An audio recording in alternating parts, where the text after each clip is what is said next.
All right, so we're ready for another deep dive. Today we're taking a look at Oceania, the setting of Orwell's 1984.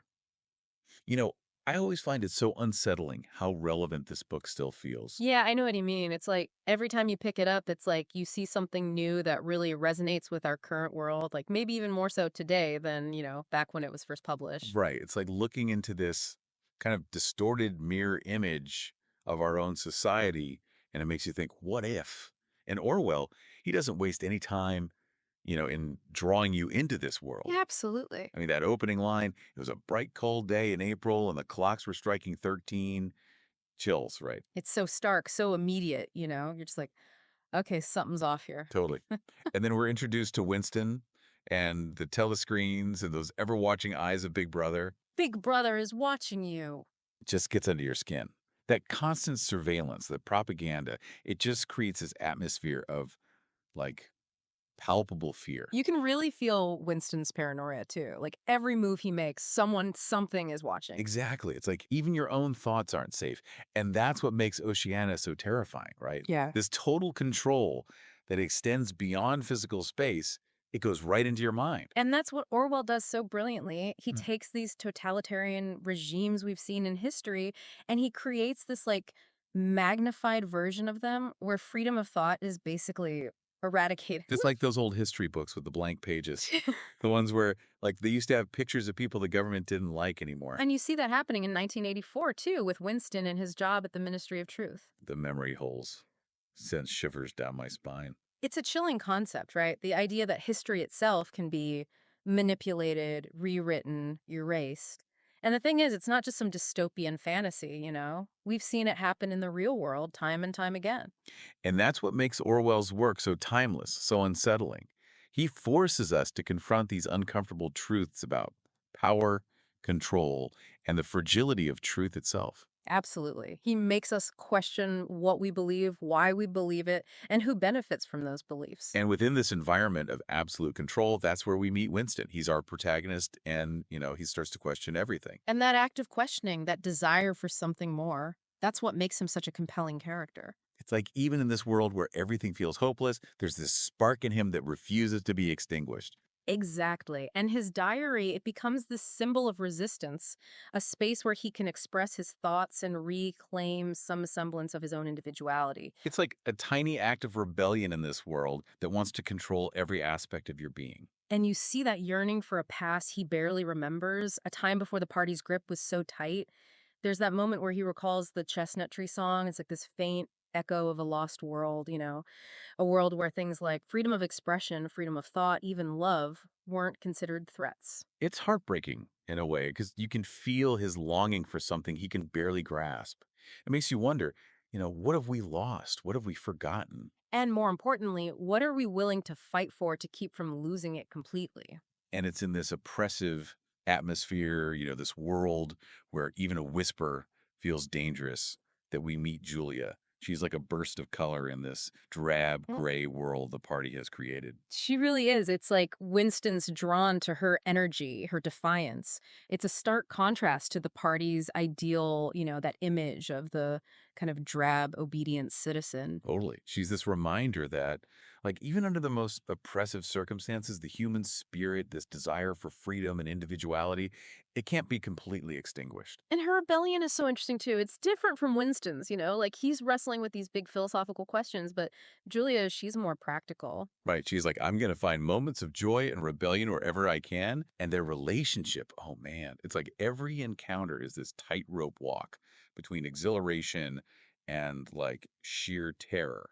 Every stolen glance, every secret meeting, you're just waiting for the hammer to drop. Like when are the thought police going to burst in? Exactly. And it makes you realize just how insidious the party's control is. Like they even try to control something as fundamental as love and desire. It's twisted, right? The whole idea of the Junior Anti-Sex League, advocating for complete celibacy, promoting artificial insemination, it's like they're trying to erase our most basic human It's instincts. dehumanizing. It's like they're saying any emotion, any connection that doesn't serve the party is a threat, even love. And in a way, that makes Winston and Julia's relationship even more powerful, even more subversive. Absolutely. It's like this reclaiming of their humanity, a way to hold on to something real, something genuine in a world that's constantly trying to distort and control every aspect of their lives. It's a flicker of hope in this very dark and oppressive reality.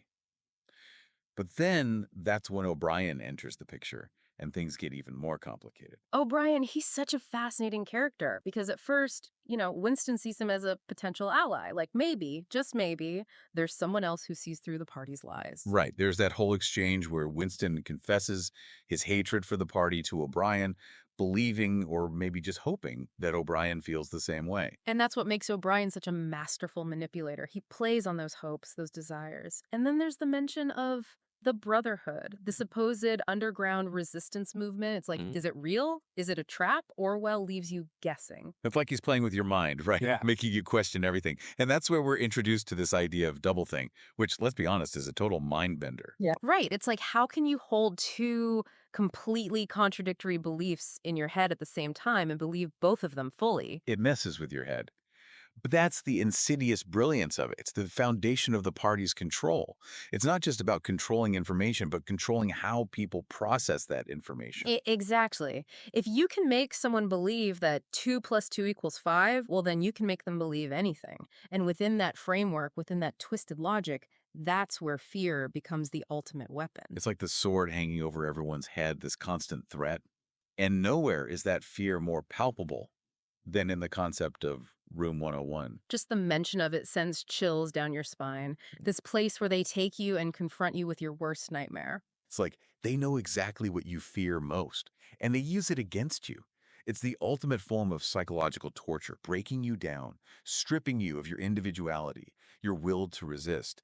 And what's terrifying is it makes you wonder, you know, what would my Room 101 be? And it's in Room 101, facing that ultimate fear that Winston, he finally breaks. That moment when he betrays Julia, it's just, it's devastating. It really is. You see the depths of his love for her, but also the depths of his own fear, his own desperation to escape that unbearable torment. It shows you how far the party's willing to go, how they'll twist and manipulate even our most basic instincts for self-preservation. And the thing is, even after that betrayal, there's no real relief for Winston, is there? No, not at all. It's like that act of betrayal, it just hollows him out. He becomes this empty shell, stripped of everything that made him human. And then that final encounter with Julia, oh man, it's just heartbreaking. They meet again, but it's like they're strangers. The party has taken everything from them, even their memories, their love for each other. It's the ultimate victory for the party, isn't it? The complete eradication of individual thought, genuine human connection, any sense of self that exists outside of their ideology. And we're left with that haunting image of Winston at the end, sitting in the Chestnut Tree Cafe, embracing Big Brother. It's like the party has completely colonized his mind, his very being. And it makes you wonder, how much of our own thoughts, our own beliefs are shaped by forces outside of our control. How much of what we perceive as truth is actually just carefully constructed narratives. It's a chilling thought, and it's what makes 1984 so relevant, even today.